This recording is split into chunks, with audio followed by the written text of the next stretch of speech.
एक यात्री रेगिस्तान में चल रहा था। सूरज सिर पर था, प्यास से गला सूख चुका था। दूर उसे कुछ चमकता दिखाई दिया, पानी की झलक जैसे कोई झील हो। वो दौड़ पड़ा। हर कदम पर उसे लगा बस थोड़ा और, बस थोड़ा और। पर जब पहुंचा वहां रेत थी। वह घुटनों के बल गिर गया। आंखों में आंसू थे, पर आंसुओं में भी वो सपना बचा था कि शायद आगे सचमुच पानी होगा। मनुष्य उसी यात्री की तरह वह चाह में दौड़ता है और हर बार धोखा खाता है। वह जानता है कि पिछली बार भी झूठ मिला, फिर भी अगली बार दौड़ पड़ता है, क्योंकि चाह का जादू मीठा है। वो भ्रम देती है कि अगली बार तृप्ति होगी, और यही उसकी जहर है। इच्छा बड़ी दिलचस्प चीज है। वो वादा करती पर निभाती कभी नहीं। वो कहती बस एक और कदम, बस ये मिल जाए। पर जो मिल जाता है वो अगले ही पल फीका पड़ जाता है। तुम्हें लगता है अब मिल गया, पर उसी क्षण नया सपना पैदा हो जाता है। ये अनंत चक्र है। तुम मृग तृष्णा का पीछा कर रहे हो और वह हर बार एक नई जगह चमक उठती। तुम्हारी जिंदगी चाहों की कब्रिस्तान है।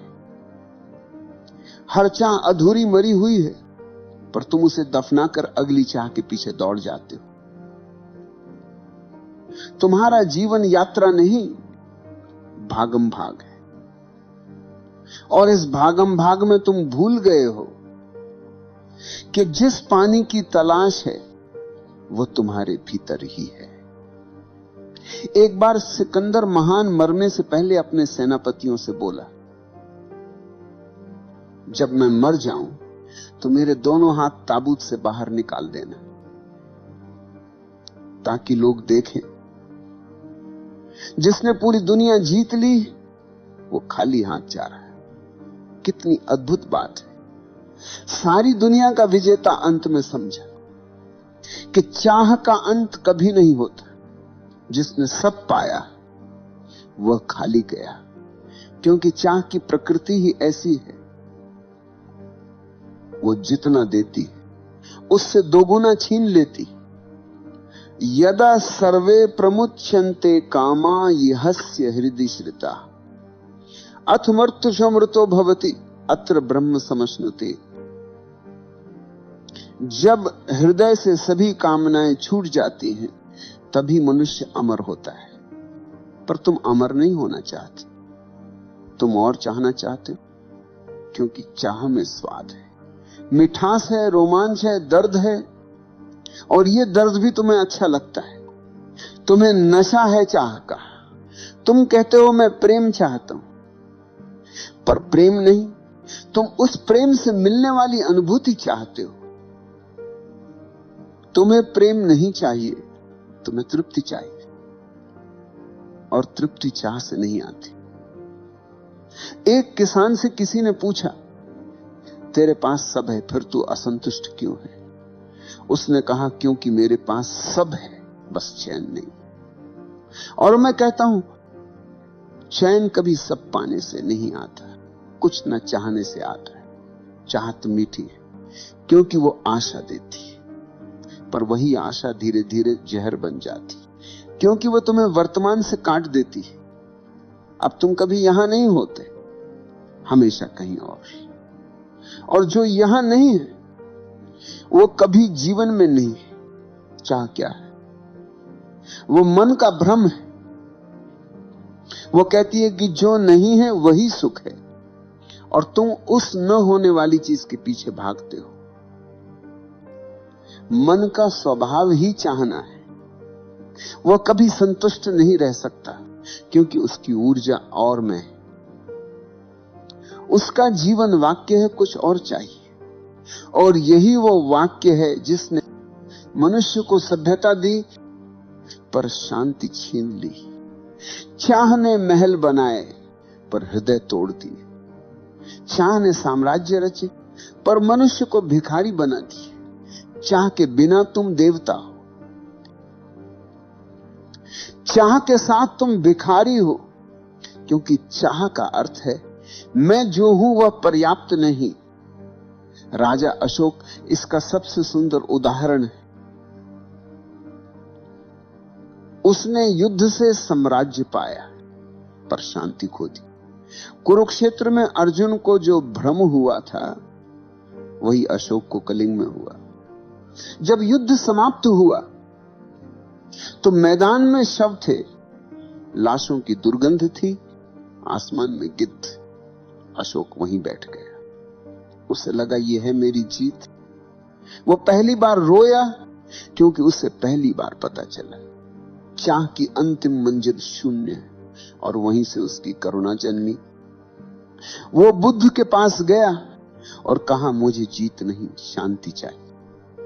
बुद्ध मुस्कुराए, शांति चाहने से नहीं मिलती। और उस दिन से अशोक का रूपांतरण शुरू हुआ। ये इतिहास की कहानी है, पर हर मनुष्य के भीतर घटती। हर चाह पहले तुम्हें राजा बनाती, फिर भिखारी छोड़ देती। हर बार जब तुम कहते हो मुझे चाहिए, तुम उसी क्षण कह रहे हो मैं अपूर्ण हूं। देखो चाह की प्रकृति क्या है, वो हमेशा भविष्य में होती है। वो कहती है जब ये मिलेगा, और जब कभी आता नहीं, क्योंकि जब वो आता है तुम और चाह पैदा कर चुके होते हो। तुम्हारी पूरी जिंदगी इसी जब में खत्म हो जाती है। तुम सोचते हो कि तुम जी रहे हो, पर तुम तैयारी कर रहे हो उस जीवन के लिए जो कभी नहीं आएगा। और जब तक वो नहीं आता तुम्हारा वर्तमान सूखा रहता है। यही चाह का जहर है, वह तुम्हें भविष्य के सपनों में कैद रखती है। बुद्ध जब तपस्या कर रहे थे तो वो भी चाह में थे, मोक्ष की चाह। और जब वो चाह भी गिर गई तब वो बुद्ध हुए। देखो विरोधाभास।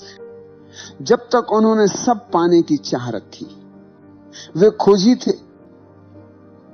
जब चाह छोड़ी वे मिले हुए थे। मीरा को देखो, उसकी चाह कृष्ण के प्रति थी, पर उस चाह में अहंकार नहीं था। वो चाह नहीं, समर्पण थी। और इसलिए वह चाह नहीं बनी, प्रेम बन गई। चाह में मैं है, प्रेम में मैं नहीं। कबीर ने कहा पानी में मीन प्यासी, मोहे सुन सुन आवे हांसी। मछली पानी में है पर फिर भी प्यास से मरी जा रही। तुम्हारी स्थिति भी वही। अस्तित्व तुम्हारे भीतर है पर तुम बाहर तलाश में हो।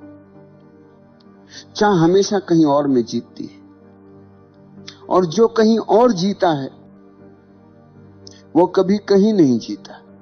ये चाह की सबसे बड़ी चाल है।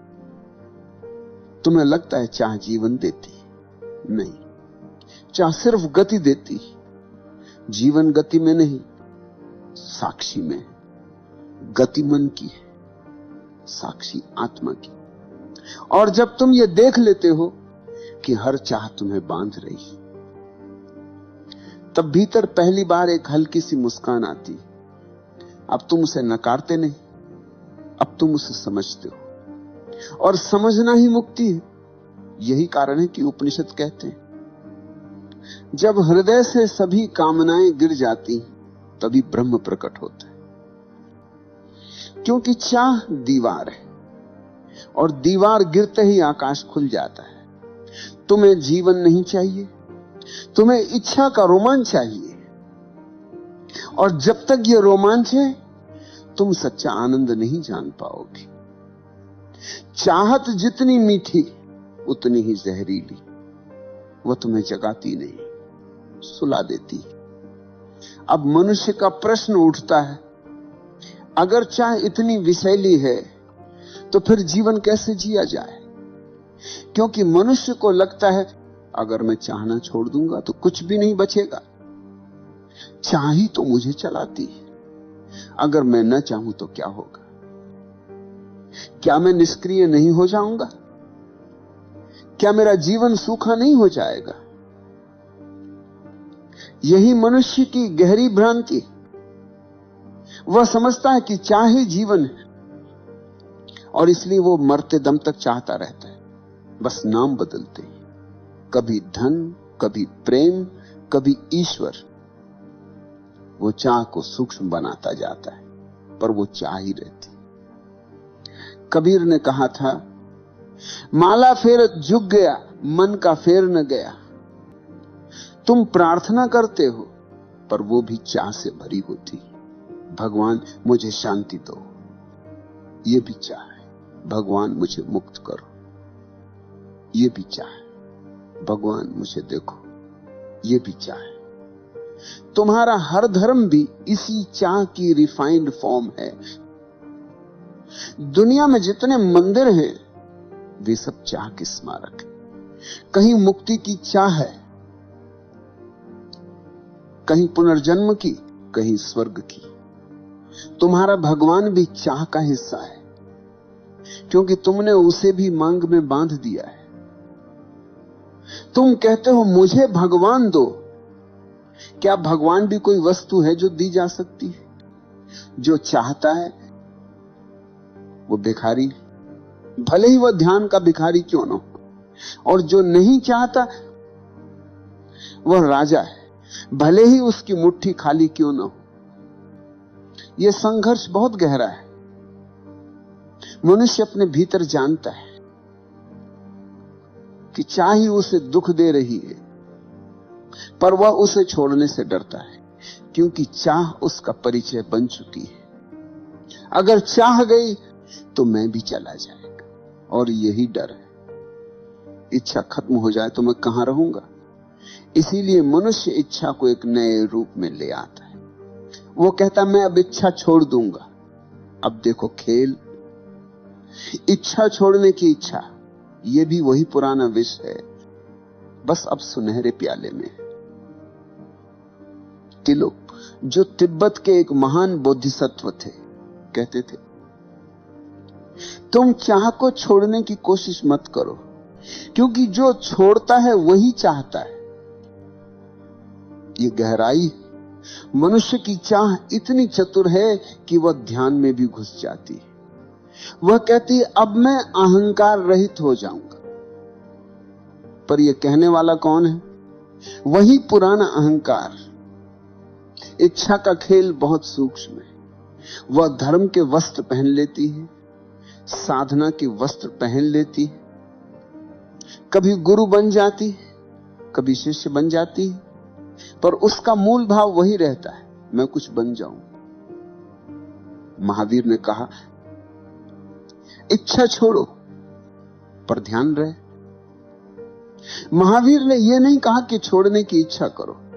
उन्होंने कहा देखो उसे, देखो कैसे मन हमेशा कुछ बनना चाहता है, कभी साधु, कभी ज्ञानी, कभी परिपूर्ण। वो बनना चाहता है क्योंकि उसे खुद से डर है। जो खुद को जानता है उसे कुछ बनने की जरूरत नहीं, वह जो है पर्याप्त है। पर जो खुद को नहीं जानता, वह संसार भर के रूपों में भटकता है, कभी राजगद्दी पर, कभी हिमालय की गुफा में। देखो इतिहास गवाह है। अशोक, सिकंदर, नेपोलियन सब चाह की ज्वाला में जले, और मीरा, बुद्ध, नानक सब चाह की राख से जन्मे। अंतर सिर्फ इतना था, पहले वालों ने चाह को बढ़ाया, दूसरों ने चाह को देखा। जो देखता है वो पार हो जाता है, जो भागता है वो और गहराई में गिरता है। अब सुनो, जो कहता है मैं चाह छोड़ दूंगा, वो सबसे बड़ा इच्छुक है। इच्छा को छोड़ने की चाह, यह सबसे गहरी और चालाक परत है। इसीलिए बहुत से साधक मुक्ति की चाह में भी बंधे रह जाते। उनकी साधना भी चाह है, उनका ध्यान भी चाह है। इच्छा से लड़ने वाला हार चुका है, क्योंकि लड़ाई भी इच्छा है। जो विरोध करता है वो अब भी उसी में फंसा है, विरोध करने में भी तुम कहते हो मैं चाहता हूं कि ये ना हो, वो भी चाह है। तुमने इच्छा को छोड़ा नहीं, सिर्फ उसका नाम बदल दिया है। अब वो कामना नहीं, त्याग बन गई। अब वो भोग नहीं, संयम बन गया है। अब वो पाने की जगह छोड़ने में बदल गया है। पर दोनों में तुम ही हो, और जब तक तुम हो चाह। महावीर ने कहा था, जहां मैं है वहां बंधन है। वो चाहे भोग का मैं हो या त्याग का मैं, इसलिए उन्होंने मौन चुना, क्योंकि मौन में मैं गल जाता है। वहां न चाह होती है न छोड़ने की चाह, वहां केवल देखना होता है। लाओ त्सु की बात याद करो, वो कहते हैं जब मैं चाहना छोड़ता हूं सब कुछ मेरे पास आ जाता है। कितना अजीब वाक्य है, पर कितना सच। क्योंकि जब तुम कुछ नहीं चाहते तो पहली बार तुम्हारे पास सब कुछ होता है, क्योंकि अब कुछ भी तुम्हारे बाहर नहीं। इच्छा का विरोध मत करो, क्योंकि विरोध उसे जीवित रखता है। जिसे तुम दबाते हो वो और गहराई में जड़ पकड़ लेती है। जिसे तुम देख लेते हो वो पिघल जाती है। इसलिए मैं कहता हूं, चाह को नकारो मत, उस पर प्रकाश डालो। अंधेरे को कोई मार नहीं सकता, उस पर रोशनी डालो, वो खुद मिट जाता है। इच्छा भी अंधकार है, अगर तुम उसे पूरी जागरूकता से देखो तो वही ऊर्जा प्रेम में बदल जाती है। क्योंकि समझ प्रकाश है, और जहां प्रकाश है वहां अंधकार रह नहीं सकता। यह विरोधाभास सुंदर है। इच्छा को मारो मत, उसे देखो, और देखना ही उसे समाप्त कर देता है। जैसे तुम किसी सपने को जागते हुए देखो, वो तुरंत टूट जाता। इच्छा भी सपना है, जैसे ही जागरूकता आती है वो टूट जाती है। ये कोई संघर्ष नहीं, ये केवल जागरण है। और जागरण कोई प्रयास नहीं, ये सहजता है। जब तुम किसी चीज को छोड़ते नहीं, बस देखते हो, तब एक अजीब सी शांति उतरती है। वह शांति चाह के पार की है। वह शांति निष्क्रियता नहीं, उपस्थिति।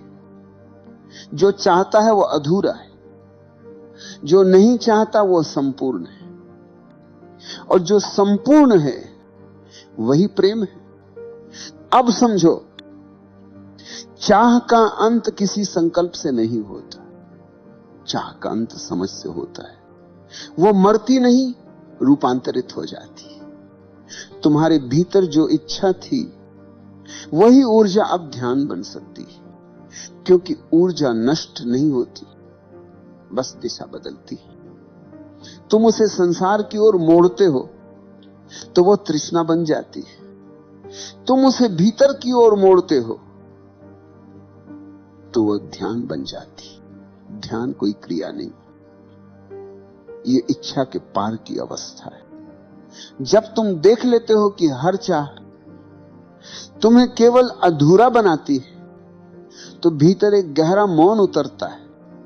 अब तुम कुछ पाने के लिए नहीं जीते, अब तुम केवल जीते हो। यही समझ रूपांतरण है। ऊर्जा वही, दिशा बदल गई।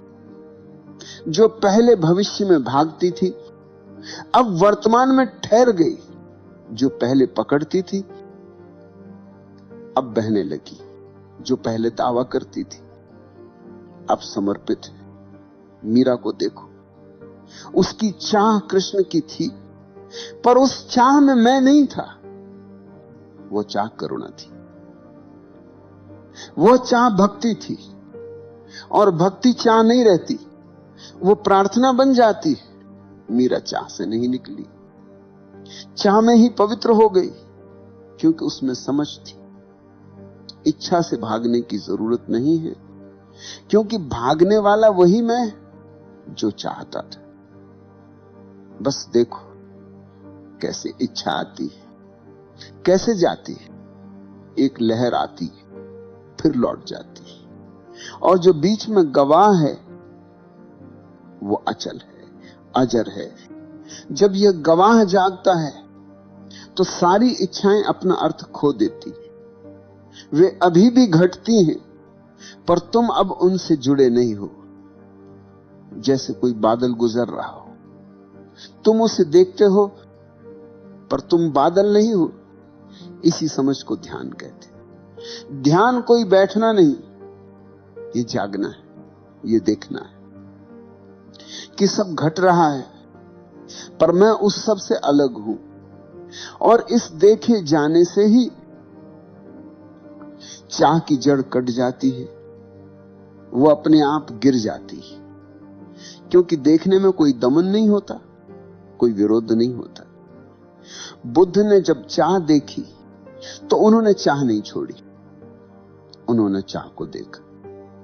देखना ही छोड़ देना है, क्योंकि जो देखा गया वो अब पकड़ में नहीं रहता, वो बस अनुभव बन जाता है। तुम्हारे भीतर जो चाह है वही सबसे बड़ा अवसर है। वो तुम्हें भीतर देखने को बुलाती है। अगर तुम उसे ठीक से देखो तो वो तुम्हारा शत्रु नहीं, तुम्हारा गुरु बन जाएगी। हर इच्छा तुम्हें बताती है, देखो यहां अभी भी कोई कमी महसूस हो रही है। और जब तुम सचमुच देखते हो तो पाते हो कमी बाहर नहीं, भीतर की असावधानी है। एक दिन जब चाह पूरी तरह समझ ली जाती है तो भीतर एक गहरी संतोष की लहर उठती है। तुम्हें लगता है अब कुछ बाकी नहीं। वह न खालीपन है न भराव, वो बस मौन है। वो शांति नहीं, शांतता है। वो उपलब्धि नहीं, उपस्थिति है। यही रूपांतरण है जहां चाह बुझकर प्रेम की लौ बन जाती है, जहां पाने की आकांक्षा दैन में बदल जाती है। अब तुम कुछ नहीं चाहते पर सब बांटते हो। अब तुम भिखारी नहीं, झरना हो। और झरने की यही सुंदरता है, वो कुछ जमा नहीं करता, वो बहता रहता है। अब कुछ भी कहने को नहीं बचा, क्योंकि शब्द वही दोहरा सकते जो चाह है। और जो समझ है वो तो मौन में खिलती है। जब चाह गिर जाती है तो जो बचता है वो प्रेम है, पर वो भी तुम्हारा नहीं। वह अस्तित्व का प्रेम है जो तुम्हारे माध्यम से बहता है। अब कोई पाने वाला नहीं, कोई चाहने वाला नहीं, सिर्फ साक्षी है, निष्कलंक निर्लेप मौन। और यही मौन सच्ची तृप्ति है। तुम्हारे हाथ अब खाली है पर तुम्हारे भीतर सागर भर गया है। तुम कुछ नहीं ले जा सकते पर अब कुछ छूट भी नहीं सकते। जो था वही है, जो है वही पर्याप्त है। यदा सर्वे प्रमुच्यन्ते कामा येहस्य हृदि श्रिता अथ मर्त्यो च मृतो भवति। जब हृदय से सब कामनाएं गिर जाती हैं तब मनुष्य अमर हो जाता है। ये अमरत्व मृत्यु के पार नहीं, अभी इसी क्षण है जब कोई चाह नहीं बचती तो समय रुक जाता है। और उस रुकावट में अनंत खिल उठता है। अब कोई लक्ष्य नहीं, कोई मार्ग नहीं। अब जो कुछ भी है वही परम है। तुम बैठो, श्वास लो, देखो और मौन में डूब जाओ। अब कुछ मत चाहो, क्योंकि चाह का अंत ही ध्यान का आरंभ है। जो नहीं चाहता वो पा चुका है, और जो पा चुका है वह मौन हो गया। चाहत जितनी मीठी उतनी ही जहरीली। अब उस मिठास से बाहर आओ। अब स्वाद लो जिसमें जहर नहीं है, जिसमें मौन है।